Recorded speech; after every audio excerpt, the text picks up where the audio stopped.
ஏக்கா ஏக்கா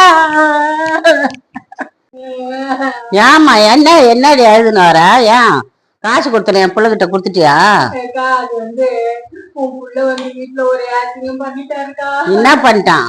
வட்டிக்கு வாங்கல காசு குடுக்கலன்னு சொல்லிட்டு வீட்டுல இருக்கிற பொருள் எல்லாம் தூக்கி போடுறேன்னு சொல்லிட்டு ஒரு பருக்க கூட இல்லாம நல்ல உடம்பு ஒத்தி கிடக்குறேக்கா. அவ்வளோ கஷ்டம் வீட்டுல. அவருக்கும் வேலை இல்லையா, பிள்ளைங்க வெளியில போல ரொம்ப கஷ்டப்பட்டு அந்த மாதிரி அதிகப்படுத்திட்டா இருக்கா உங்கள்கிட்ட. அதனாலதான் குடும்பத்தோட சாலன்னு விஷயம் கலக்குற வேலையில நீ காசு கொடுத்தியா? அதுதான் எடுத்து வந்து கொடுக்கலாம்னாங்க.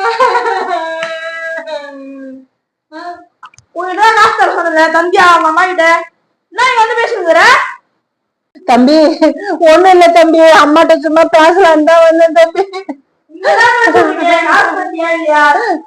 வீட்டுல வந்து அசிங்கம் பண்ணிட்டு வந்துட்டியா, அதான் அவமானம் தாங்க முடியாம நாங்கெல்லாம் சாறு நிலைமைக்கு போயிட்டோம்ப்பா. ஒத்த பருக்க கூட வீட்டுல எல்லாம் உடம்பெல்லாம் வத்தி போய் கிடக்குறோம். புள்ள குட்டி எல்லாம் சாப்பிடல. மறுபடியும் நாங்க போய் சாவதான் வேணும் தம்பி.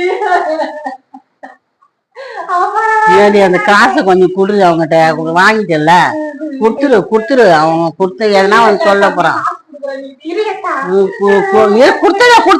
குடுத்தா கொடுப்பான் அவன். அவன் கொடுத்தத குடுத்துட்டுனா அவன் திருப்பி இந்த இதை வச்சுக்கோ. இந்த பார் அந்த காசோட சேர்த்து கூடு, இல்ல நான் இன்னைக்கு அந்த மாதிரி வேற மாதிரி வந்துடும். வீடே இருக்காது பாத்துக்கோ. போயிட்டு வரேன். வரேன்க்கா.